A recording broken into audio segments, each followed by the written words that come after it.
فرمایا یا ایھا الذین آمنوا کتب علیکم الصیام کما کتب علی الذین من قبلکم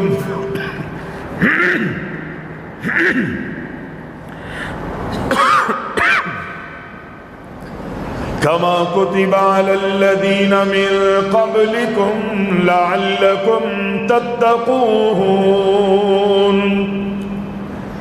اے ایمان والو، رب العالمین نے تم پہ روزوں کو فرض کر دیا ہے۔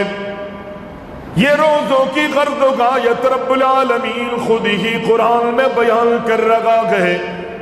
اللہ تمہیں روزے رکھنے کا اس لیے حکم دے رہا ہے، روزے رب العالمین تم سے اس لیے رکھوا رہا ہے تاکہ تم متقی بن جاؤ، پرہیزگار بن جاؤ، اللہ سے ڈرنے والے بن جاؤ، نیکیاں کرنے میں دلچسپیاں لینے والے بن جاؤ، گناہوں سے باز رہنے والے بن جاؤ، گناہوں سے رکنے والے بن جاؤ۔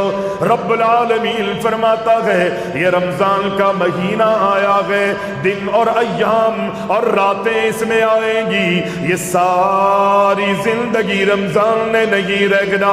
ویسے تو آخرت کی زندگی بڑی طویل ہے، باقی رہنے والی زندگی اگر ہے تو والآخرۃ خیر وابقی، ہمیشہ کی زندگی، لا زوال نعمتوں والی زندگی اگر کوئی ہے تو وہ آخرت کی زندگی ہے۔ آخرت کے مقابلے میں یہ دنیا گیچ ہے، اس کی کوئی بھی حیثیت نہیں، لیکن اللہ اکبر، رب العالمین فرماتا ہے اس تمہاری پوری زندگی میں رمضان المبارک کا مہینہ بھی چند گنے چنے دنوں کے لیے تمہیں دیا جاتا ہے۔ اللہ اکبر، ایاما معدودات، انتہائی اللہ اکبر، انسان کو یہ چند گنے چنے دن دیے جاتے ہیں، اور اس کے اندر اللہ اکبر انسان کے لیے یہی حکم ہے کہ زیادہ سے زیادہ اللہ کو راضی کرنے والے اعمال کرو۔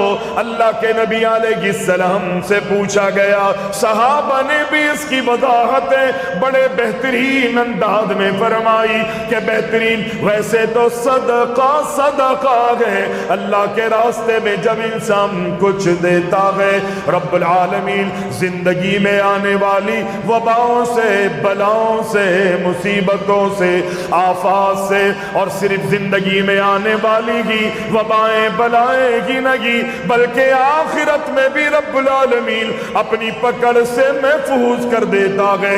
جہنم سے انسان کو اللہ اکبر آزاد کر دیا جاتا ہے۔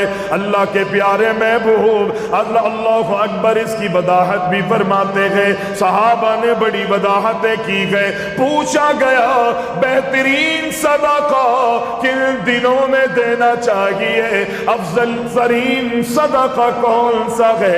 کہا جب رمضان المبارک کا مہینہ آئے تو اللہ کے راستے میں خرچ کرنے والے بن جایا کرو۔ اللہ کے نبی تیز ہواؤں کے مانند اللہ کے راستے میں خرچ کیا کرتے تھے، صرف مال اور پیسے اللہ اکبر کھلانے پلانے، زکوٰۃ اور فطرات تک اللہ کے نبی نے اپنے آپ کو محدود نہیں کیا، بلکہ اللہ کے نبی کی رات کی تاریکیوں کی نمازیں بھی اللہ اکبر بڑی بڑی طویل رکعتیں تھی، بڑے طویل رکوع اور سجود تھے، اتنا لمبا لمبا قیام اللہ کے نبی نے۔ چونکہ اللہ نے رمضان جیسا بہترین موقع عطا کر دیا ہے، صحابہ کہتے گئے اللہ کے نبی مسجد میں تشریف لائے، آخری عشرے کی تاخرات گئے، اللہ کے رسول نے قیام شروع کیا، اللہ اکبر کہہ کے نیت باندھ لی، اللہ کے نبی نے تلاوت شروع کر دی۔ محبوب کی اتنی لمبی تلاوت تھی، اتنی لمبی لمبی تلاوت تھی کہ اللہ کے نبی نے رات کا قیام 1/3 رات تک اللہ کے رسول نے قیام کیا. جب دوسری رات جاگنے کی آئی تو اللہ کے نبی کے صحابہ پھر مسجد میں جمع ہونا شروع ہو گئے. اللہ کے نبی نے دوسری طاق رات میں بھی اللہ اکبر کہہ کے قیام کیا, نیت باندھ لی. صحابہ پہلی رات سے زیادہ تعداد میں مسجد میں جمع ہو کے اللہ کو راضی کرنے کے لیے مصروف ہو گئے. دوسری رات میں عالم یہ تھا کہ اللہ کے رسول نے آدھی رات قیام کیا. تیسری رات جب جاگنے کی آئی صحابہ کہتے پہلی رات میں جو تعداد تھی دوسری رات میں اس سے زیادہ, اب تیسری رات میں تو انتہا کر دی صحابہ نے. بڑا جم غفیر صحابہ کا مسجد میں نظر آیا. صحابہ نے اللہ کے نبی کی ابتدا میں تیسری رات بھی نماز پڑھی. اتنی زیادہ نمازیں, اتنی لمبی رکعتیں, اتنی لمبی تلاوت, اتنے لمبے رکوع. اللہ کے نبی کائنات کے امام علیہ السلام نے فرمائے. صحابہ کہتے ہیں اللہ کے نبی نے اتنی لمبی تلاوت فرمائی, اتنی لمبی رکعتیں کی کہ اللہ اکبر پوری رات گزرنے والی ہے. ہمیں ڈر لگا کہ کہیں سحری شروع تو ہو چکی ہے, اب کہیں سحری کا وقت ہم سے نہ نکل جائے. اللہ کے نبی نے اتنا لمبا قیام کیا. کیوں؟ اس لیے کہ رمضان سال میں 1 مہینے کے لیے آتا ہے, اس کو غنیمت جان لو. اللہ کے نبی کائنات کا امام فرماتے ہیں اپنی زندگی کو اپنی موت سے قبل اللہ اکبر غنیمت جانتے ہوئے اپنی زندگی سے فائدے اٹھا لو.